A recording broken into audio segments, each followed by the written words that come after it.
ಆಸ್ಪತ್ರೆ ವಾಸ್ತು ದಿಕ್ಕುಗಳು, ಆರೋಗ್ಯ, ವೈದ್ಯಕೀಯ ಮತ್ತು ವಾಸ್ತುಶಾಸ್ತ್ರದ ಸಮಗ್ರ ಅಧ್ಯಯನ.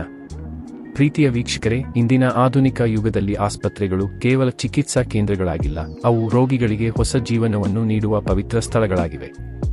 ಆಸ್ಪತ್ರೆಯ ವಿನ್ಯಾಸ, ಕೊಠಡಿಗಳ ವ್ಯವಸ್ಥೆ, ಗಾಳಿ ಮತ್ತು ಬೆಳಕಿನ ಹರಿವು, ವೈದ್ಯಕೀಯ ವಿಭಾಗಗಳ ಸ್ಥಳ ಆಯ್ಕೆ ಇವೆಲ್ಲವೂ ರೋಗಿಯ ಆರೋಗ್ಯದ ಮೇಲೆ ನೇರ ಪರಿಣಾಮ ಬೀರುತ್ತವೆ. ವಾಸ್ತುಶಾಸ್ತ್ರವು ಸಾವಿರಾರು ವರ್ಷಗಳ ಇತಿಹಾಸವನ್ನು ಹೊಂದಿರುವ ಭಾರತೀಯ ಜ್ಞಾನವಾಗಿದೆ. ಪಂಚಭೂತಗಳಾದ ಭೂಮಿ, ನೀರು, ಅಗ್ನಿ, ಗಾಳಿ ಮತ್ತು ಆಕಾಶದ ಸಮತೋಲನದ ಆಧಾರದ ಮೇಲೆ ಈ ಶಾಸ್ತ್ರವು ನಿರ್ಮಾಣದ ನಿಯಮಗಳನ್ನು ತಿಳಿಸುತ್ತದೆ. ಆಸ್ಪತ್ರೆಗಳಲ್ಲಿ ಸರಿಯಾದ ವಾಸ್ತು ನಿಯಮಗಳನ್ನು ಅನುಸರಿಸಿದರೆ ರೋಗಿಗಳಲ್ಲಿ ಆತ್ಮವಿಶ್ವಾಸ ಹೆಚ್ಚುತ್ತದೆ, ವೈದ್ಯರ ಕಾರ್ಯಕ್ಷಮತೆ ಸುಧಾರಿಸುತ್ತದೆ ಮತ್ತು ಆಸ್ಪತ್ರೆಯ ನಿರ್ವಹಣೆ ಹೆಚ್ಚು ಪರಿಣಾಮಕಾರಿಯಾಗುತ್ತದೆ. ಇಂದು ನಾವು ಆಸ್ಪತ್ರೆಯ 8 ದಿಕ್ಕುಗಳನ್ನು ಪ್ರತ್ಯೇಕವಾಗಿ ಪರಿಶೀಲಿಸಿ, ಪ್ರತಿಯೊಂದು ದಿಕ್ಕಿನಲ್ಲಿ ಯಾವ ವಿಭಾಗವನ್ನು ಸ್ಥಾಪಿಸಬೇಕು, ಅದರ ಹಿಂದಿರುವ ವಾಸ್ತು ತತ್ವವೇನು ಮತ್ತು ಆಧುನಿಕ ವೈದ್ಯಕೀಯದಲ್ಲಿ ಅದರ ಪ್ರಾಮುಖ್ಯತೆ ಏನು ಎಂಬುದನ್ನು ತಿಳಿದುಕೊಳ್ಳೋಣ. ಈಶಾನ್ಯ ದಿಕ್ಕು. ಈಶಾನ್ಯ ದಿಕ್ಕು ವಾಸ್ತುಶಾಸ್ತ್ರದಲ್ಲಿ ಅತ್ಯಂತ ಪವಿತ್ರವಾದ ದಿಕ್ಕು ಎಂದು ಪರಿಗಣಿಸಲಾಗಿದೆ. ಇದು ಜ್ಞಾನ, ಆಧ್ಯಾತ್ಮಿಕತೆ, ಶಾಂತಿ ಮತ್ತು ದೈವಿಕ ಶಕ್ತಿಯ ಸಂಕೇತವಾಗಿದೆ. ಈ ದಿಕ್ಕಿನ ಅಧಿಪತಿ ಈಶ್ವರನಾಗಿದ್ದು, ಇಲ್ಲಿ ಸಕಾರಾತ್ಮಕ ಶಕ್ತಿಯ ಹರಿವು ಹೆಚ್ಚಾಗಿರುತ್ತದೆ ಎಂದು ವಾಸ್ತುಶಾಸ್ತ್ರ ತಿಳಿಸುತ್ತದೆ. ಆಸ್ಪತ್ರೆಯಲ್ಲಿ ಈಶಾನ್ಯ ದಿಕ್ಕನ್ನು ರಿಸೆಪ್ಷನ್, ನಿರೀಕ್ಷಣಾ ಕೊಠಡಿ ಮತ್ತು ಸಮಾಲೋಚನಾ ವಿಭಾಗಗಳಿಗೆ ಬಳಸುವುದು ಅತ್ಯಂತ ಸೂಕ್ತವಾಗಿದೆ. ಆಸ್ಪತ್ರೆಗೆ ಬರುವ ಪ್ರತಿಯೊಬ್ಬ ವ್ಯಕ್ತಿಯೂ ಮಾನಸಿಕ ಒತ್ತಡದಲ್ಲಿರುತ್ತಾನೆ. ಅಂತಹ ಸಂದರ್ಭದಲ್ಲಿ ಆಸ್ಪತ್ರೆಯ ಮೊದಲ ಅನುಭವವು ರೋಗಿಯ ಮನಸ್ಸಿನ ಮೇಲೆ ಮಹತ್ತರ ಪರಿಣಾಮ ಬೀರುತ್ತದೆ. ರಿಸೆಪ್ಷನ್ ವಿಭಾಗವು ಈಶಾನ್ಯದಲ್ಲಿ ಇದ್ದರೆ ಆಸ್ಪತ್ರೆಗೆ ಪ್ರವೇಶಿಸುವವರಿಗೆ ಪ್ರಶಾಂತ ವಾತಾವರಣ ದೊರೆಯುತ್ತದೆ. ಬೆಳಗಿನ ಸೂರ್ಯನ ಬೆಳಕು ಈ ಭಾಗವನ್ನು ಪ್ರಕಾಶಮಾನವಾಗಿರಿಸುತ್ತದೆ. ಇದು ರೋಗಿಗಳಲ್ಲಿ ಧನಾತ್ಮಕ ಮನೋಭಾವವನ್ನು ಮೂಡಿಸುತ್ತದೆ. ಇಂದಿನ ದಿನಗಳಲ್ಲಿ ಮಾನಸಿಕ ಆರೋಗ್ಯ ಚಿಕಿತ್ಸೆಗೆ ಹೆಚ್ಚಿನ ಮಹತ್ವ ನೀಡಲಾಗುತ್ತಿದೆ. ಆದ್ದರಿಂದ ಸೈಕಾಲಜಿ ವಿಭಾಗ, ಯೋಗ ಚಿಕಿತ್ಸಾ ಕೇಂದ್ರ ಮತ್ತು ಆಧ್ಯಾತ್ಮಿಕ ಸಮಾಲೋಚನಾ ಕೇಂದ್ರಗಳನ್ನು ಈ ದಿಕ್ಕಿನಲ್ಲಿ ಸ್ಥಾಪಿಸಬಹುದು. ವೈದ್ಯಕೀಯ ಸಂಶೋಧನೆಗಳ ಪ್ರಕಾರ ಬೆಳಕು ಮತ್ತು ಗಾಳಿಯ ಸರಿಯಾದ ವ್ಯವಸ್ಥೆಯು ರೋಗಿಗಳಲ್ಲಿ ಆತಂಕವನ್ನು ಕಡಿಮೆ ಮಾಡುತ್ತದೆ. ಆದ್ದರಿಂದ ಈಶಾನ್ಯ ದಿಕ್ಕಿನ ಬಳಕೆಯು ವೈದ್ಯಕೀಯ ಮತ್ತು ವಾಸ್ತು ಎರಡೂ ದೃಷ್ಟಿಕೋನಗಳಿಂದ ಮಹತ್ವದ್ದಾಗಿದೆ. ಆಗ್ನೇಯ ದಿಕ್ಕು. ಆಗ್ನೇಯ ದಿಕ್ಕು ಅಗ್ನಿಯ ಸಂಕೇತವಾಗಿದೆ. ಶಕ್ತಿ, ಉಷ್ಣತೆ, ಚೈತನ್ಯ ಮತ್ತು ಪರಿವರ್ತನೆಯನ್ನು ಈ ದಿಕ್ಕು ಪ್ರತಿನಿಧಿಸುತ್ತದೆ.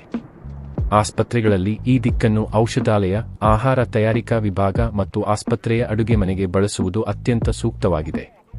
ಔಷಧಿಗಳು ಆರೋಗ್ಯವನ್ನು ಪುನಃ ಸ್ಥಾಪಿಸುವ ಸಾಧನಗಳಾಗಿವೆ. ಆದ್ದರಿಂದ ಔಷಧಿಗಳ ಸಂಗ್ರಹಣೆ ಮತ್ತು ವಿತರಣೆಯು ವ್ಯವಸ್ಥಿತವಾಗಿರಬೇಕು. ಆಗ್ನೇಯದಲ್ಲಿ ಔಷಧಾಲಯವನ್ನು ಸ್ಥಾಪಿಸಿದರೆ ಕೆಲಸದ ವೇಗ ಹೆಚ್ಚಾಗುತ್ತದೆ ಎಂದು ವಾಸ್ತುಶಾಸ್ತ್ರ ಹೇಳುತ್ತದೆ. ಆಸ್ಪತ್ರೆಯ ಅಡುಗೆ ಮನೆಯು ಅತ್ಯಂತ ಪ್ರಮುಖ ವಿಭಾಗವಾಗಿದೆ. ರೋಗಿಗಳ ಆರೋಗ್ಯದಲ್ಲಿ ಆಹಾರದ ಪಾತ್ರವು ಬಹಳ ದೊಡ್ಡದಾಗಿದೆ. ಪೌಷ್ಟಿಕ ಆಹಾರವನ್ನು ಸಮಯಕ್ಕೆ ಸರಿಯಾಗಿ ತಯಾರಿಸಲು ಆಗ್ನೇಯ ದಿಕ್ಕು ಸಹಕಾರಿಯಾಗಿದೆ. ಇಂದಿನ ಆಸ್ಪತ್ರೆಗಳಲ್ಲಿ ಫುಡ್ ಟೆಕ್ನಾಲಜಿ ಕಿಚನ್ಗಳು, ಪೌಷ್ಟಿಕಾಂಶ ವಿಭಾಗಗಳು ಮತ್ತು ವಿಶೇಷ ಆಹಾರ ಘಟಕಗಳನ್ನು ನಿರ್ಮಿಸಲಾಗುತ್ತಿದೆ. ಇವುಗಳಿಗೆ ಆಗ್ನೇಯ ದಿಕ್ಕು ಅತ್ಯಂತ ಸೂಕ್ತವಾಗಿದೆ. ಆಹಾರ ಮತ್ತು ಔಷಧಿಗಳ ಸರಿಯಾದ ನಿರ್ವಹಣೆಯು ಆಸ್ಪತ್ರೆಯ ಒಟ್ಟಾರೆ ಕಾರ್ಯಕ್ಷಮತೆಯನ್ನು ಹೆಚ್ಚಿಸುತ್ತದೆ. ಆದ್ದರಿಂದ ಈ ದಿಕ್ಕಿನ ಮಹತ್ವವನ್ನು ನಿರ್ಲಕ್ಷಿಸಲು ಸಾಧ್ಯವಿಲ್ಲ. ನೈಋತ್ಯ ದಿಕ್ಕು. ನೈಋತ್ಯ ದಿಕ್ಕು ಸ್ಥಿರತೆ, ಭದ್ರತೆ ಮತ್ತು ನಾಯಕತ್ವವನ್ನು ಸೂಚಿಸುತ್ತದೆ. ಆಸ್ಪತ್ರೆಯ ಆಡಳಿತ ವ್ಯವಸ್ಥೆಗೆ ಈ ದಿಕ್ಕು ಅತ್ಯಂತ ಸೂಕ್ತವಾಗಿದೆ. ವೈದ್ಯರ ಕೊಠಡಿ, ಆಸ್ಪತ್ರೆಯ ಆಡಳಿತ ಕಚೇರಿ ಮತ್ತು ವೈದ್ಯಕೀಯ ದಾಖಲೆಗಳ ವಿಭಾಗವನ್ನು ಈ ದಿಕ್ಕಿನಲ್ಲಿ ಸ್ಥಾಪಿಸಬಹುದು. ವೈದ್ಯರು ಪ್ರತಿದಿನ ಅನೇಕ ಪ್ರಮುಖ ನಿರ್ಧಾರಗಳನ್ನು ತೆಗೆದುಕೊಳ್ಳಬೇಕಾಗುತ್ತದೆ. ಆದ್ದರಿಂದ ಅವರ ಕಾರ್ಯಸ್ಥಳವು ಸ್ಥಿರವಾಗಿರಬೇಕು. ನೈಋತ್ಯ ದಿಕ್ಕಿನಲ್ಲಿರುವ ವೈದ್ಯರ ಕೊಠಡಿಯು ಆತ್ಮವಿಶ್ವಾಸವನ್ನು ಹೆಚ್ಚಿಸುತ್ತದೆ ಎಂದು ವಾಸ್ತುಶಾಸ್ತ್ರ ಹೇಳುತ್ತದೆ. ಆಸ್ಪತ್ರೆಯ ನಿರ್ವಹಣೆಯು ಬಲವಾಗಿದ್ದರೆ ಮಾತ್ರ ರೋಗಿಗಳಿಗೆ ಉತ್ತಮ ಸೇವೆಯನ್ನು ನೀಡಲು ಸಾಧ್ಯವಾಗುತ್ತದೆ. ಆಡಳಿತ ಕಚೇರಿಯನ್ನು ಈ ದಿಕ್ಕಿನಲ್ಲಿ ಸ್ಥಾಪಿಸುವುದರಿಂದ ಸಂಸ್ಥೆಯ ಕಾರ್ಯವೈಖರಿ ಸುಧಾರಿಸುತ್ತದೆ. ವೈದ್ಯಕೀಯ ದಾಖಲೆಗಳು ಆಸ್ಪತ್ರೆಯ ಅಮೂಲ್ಯ ಆಸ್ತಿಯಾಗಿವೆ. ಅವುಗಳನ್ನು ಸುರಕ್ಷಿತವಾಗಿ ಸಂರಕ್ಷಿಸಲು ಈ ದಿಕ್ಕು ಸೂಕ್ತವಾಗಿದೆ. ವಾಯವ್ಯ ದಿಕ್ಕು. ವಾಯವ್ಯ ದಿಕ್ಕು ಚಲನೆ ಮತ್ತು ಸಂವಹನವನ್ನು ಸೂಚಿಸುತ್ತದೆ. ಆಸ್ಪತ್ರೆಗಳಲ್ಲಿ ನರ್ಸಿಂಗ್ ಸ್ಟೇಷನ್, ಅತಿಥಿ ವಾರ್ಡ್ ಮತ್ತು ತಾತ್ಕಾಲಿಕ ಚಿಕಿತ್ಸಾ ಕೊಠಡಿಗಳಿಗೆ ಈ ದಿಕ್ಕನ್ನು ಬಳಸಬಹುದು. ನರ್ಸಿಂಗ್ ಸಿಬ್ಬಂದಿಯು ಆಸ್ಪತ್ರೆಯ ಬೆನ್ನೆಲುಬು ಎಂದು ಹೇಳಬಹುದು. ಅವರು ರೋಗಿಗಳ ಆರೈಕೆಯಲ್ಲಿ ಪ್ರಮುಖ ಪಾತ್ರ ವಹಿಸುತ್ತಾರೆ. ಆದ್ದರಿಂದ ಅವರ ಕಾರ್ಯಕ್ಷೇತ್ರವು ಚಲನಶೀಲವಾಗಿರಬೇಕು. ವಾಯವ್ಯ ದಿಕ್ಕಿನಲ್ಲಿ ನರ್ಸಿಂಗ್ ಸ್ಟೇಷನ್ ಅನ್ನು ಸ್ಥಾಪಿಸಿದರೆ ವಿವಿಧ ವಿಭಾಗಗಳ ನಡುವೆ ಸಂಪರ್ಕ ಸುಲಭವಾಗುತ್ತದೆ. ತಾತ್ಕಾಲಿಕವಾಗಿ ದಾಖಲಾಗುವ ರೋಗಿಗಳಿಗೆ ಈ ದಿಕ್ಕಿನಲ್ಲಿ ಕೊಠಡಿಗಳನ್ನು ಒದಗಿಸಬಹುದು. ಅತಿಥಿಗಳ ಸಂಚಾರಕ್ಕೂ ಈ ದಿಕ್ಕು ಅನುಕೂಲಕರವಾಗಿದೆ. ಆಧುನಿಕ ಆಸ್ಪತ್ರೆಗಳಲ್ಲಿ ಸಂವಹನ ಕೇಂದ್ರಗಳು, ಸಾರಿಗೆ ವ್ಯವಸ್ಥೆಗಳು ಮತ್ತು ಲಾಜಿಸ್ಟಿಕ್ಸ್ ವಿಭಾಗಗಳನ್ನು ಈ ದಿಕ್ಕಿನಲ್ಲಿ ಸ್ಥಾಪಿಸಲಾಗುತ್ತಿದೆ. ಪೂರ್ವ ದಿಕ್ಕು.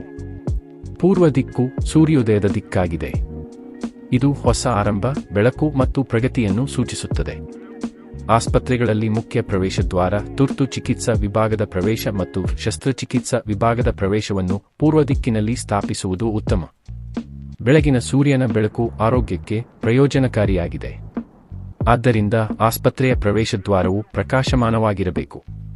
ತುರ್ತು ಚಿಕಿತ್ಸಾ ವಿಭಾಗದಲ್ಲಿ ಪ್ರತಿಯೊಂದು ಕ್ಷಣವೂ ಅಮೂಲ್ಯವಾಗಿದೆ. ಪೂರ್ವ ದಿಕ್ಕಿನಲ್ಲಿ ಪ್ರವೇಶವನ್ನು ನಿರ್ಮಿಸಿದರೆ ರೋಗಿಗಳನ್ನು ವೇಗವಾಗಿ ಚಿಕಿತ್ಸಾ ವಿಭಾಗಕ್ಕೆ ಕರೆದೊಯ್ಯಲು ಸಾಧ್ಯವಾಗುತ್ತದೆ. ಆಸ್ಪತ್ರೆಯ ಮೊದಲ ಅನುಭವವು ರೋಗಿಯ ವಿಶ್ವಾಸವನ್ನು ಹೆಚ್ಚಿಸುತ್ತದೆ. ಈ ಕಾರಣದಿಂದ ಪೂರ್ವ ದಿಕ್ಕಿಗೆ ವಿಶೇಷ ಸ್ಥಾನವಿದೆ. ಪಶ್ಚಿಮ ದಿಕ್ಕು. ಪಶ್ಚಿಮ ದಿಕ್ಕು ಜ್ಞಾನ ಮತ್ತು ಸಂಗ್ರಹದ ಸಂಕೇತವಾಗಿದೆ. ಪರೀಕ್ಷಾ ವಿಭಾಗಗಳು ಮತ್ತು ಸಂಶೋಧನಾ ಘಟಕಗಳಿಗೆ ಈ ದಿಕ್ಕು ಸೂಕ್ತವಾಗಿದೆ.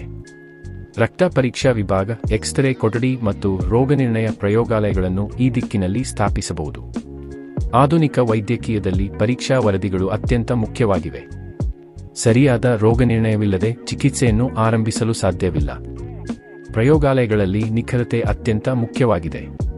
ಆದ್ದರಿಂದ ಈ ವಿಭಾಗಗಳನ್ನು ಶಾಂತ ಮತ್ತು ವ್ಯವಸ್ಥಿತ ಪ್ರದೇಶದಲ್ಲಿ ಸ್ಥಾಪಿಸಬೇಕು. ಡೇಟಾ ಸಂಗ್ರಹಣೆ, ವೈದ್ಯಕೀಯ ಸಂಶೋಧನೆ ಮತ್ತು ವರದಿ ವಿಶ್ಲೇಷಣೆಗೆ ಪಶ್ಚಿಮ ದಿಕ್ಕು ಅನುಕೂಲಕರವಾಗಿದೆ. ಉತ್ತರ ದಿಕ್ಕು. ಉತ್ತರ ದಿಕ್ಕು ಸಂಪತ್ತು ಮತ್ತು ಹಣಕಾಸಿನ ಸಂಕೇತವಾಗಿದೆ. ಆಸ್ಪತ್ರೆಯ ಹಣಕಾಸು ವಿಭಾಗವನ್ನು ಈ ದಿಕ್ಕಿನಲ್ಲಿ ಸ್ಥಾಪಿಸುವುದು ಸೂಕ್ತವಾಗಿದೆ. ಬಿಲ್ಲಿಂಗ್ ಕೌಂಟರ್, ನೋಂದಣಿ ವಿಭಾಗ ಮತ್ತು ಲೆಕ್ಕಪತ್ರ ವಿಭಾಗಗಳನ್ನು ಉತ್ತರ ದಿಕ್ಕಿನಲ್ಲಿ ನಿರ್ಮಿಸಬಹುದು. ಆಸ್ಪತ್ರೆಯ ಹಣಕಾಸಿನ ನಿರ್ವಹಣೆಯು ಸಂಸ್ಥೆಯ ಯಶಸ್ಸಿಗೆ ಅತ್ಯಂತ ಮುಖ್ಯವಾಗಿದೆ. ರೋಗಿಗಳ ನೋಂದಣಿ ಪ್ರಕ್ರಿಯೆಯು ಸರಳವಾಗಿದ್ದರೆ ಆಸ್ಪತ್ರೆಯ ಮೇಲಿನ ವಿಶ್ವಾಸ ಹೆಚ್ಚಾಗುತ್ತದೆ. ಇಂದಿನ ಆಸ್ಪತ್ರೆಗಳಲ್ಲಿ ಡಿಜಿಟಲ್ ಪಾವತಿ ವ್ಯವಸ್ಥೆಗಳು, ಆನ್ಲೈನ್ ನೋಂದಣಿ ವ್ಯವಸ್ಥೆಗಳು ಮತ್ತು ಹಣಕಾಸು ನಿಯಂತ್ರಣ ಘಟಕಗಳು ಹೆಚ್ಚಾಗುತ್ತಿವೆ. ಇವುಗಳಿಗೆ ಉತ್ತರ ದಿಕ್ಕು ಉತ್ತಮವಾಗಿದೆ. ದಕ್ಷಿಣ ದಿಕ್ಕು. ದಕ್ಷಿಣ ದಿಕ್ಕು ಶಕ್ತಿ ಮತ್ತು ರಕ್ಷಣೆಯ ಸಂಕೇತವಾಗಿದೆ. ಆಸ್ಪತ್ರೆಗಳಲ್ಲಿ ತುರ್ತು ಚಿಕಿತ್ಸಾ ವಾರ್ಡ್ ಮತ್ತು ತೀವ್ರ ನಿಗಾ ಘಟಕವನ್ನು ಈ ದಿಕ್ಕಿನಲ್ಲಿ ಸ್ಥಾಪಿಸಬಹುದು. ಐಸಿಯು ವಿಭಾಗವು ಆಸ್ಪತ್ರೆಯ ಅತ್ಯಂತ ಸೂಕ್ಷ್ಮವಾದ ವಿಭಾಗವಾಗಿದೆ. ಇಲ್ಲಿ ರೋಗಿಗಳಿಗೆ ನಿರಂತರ ಮೇಲ್ವಿಚಾರಣೆ ಅಗತ್ಯವಿರುತ್ತದೆ. ತುರ್ತು ಚಿಕಿತ್ಸಾ ವಿಭಾಗವು ದಿನದ 24 ಗಂಟೆಗಳ ಕಾಲ ಕಾರ್ಯನಿರ್ವಹಿಸುತ್ತದೆ. ಆದ್ದರಿಂದ ಈ ವಿಭಾಗವು ಬಲವಾದ ವ್ಯವಸ್ಥೆಯನ್ನು ಹೊಂದಿರಬೇಕು.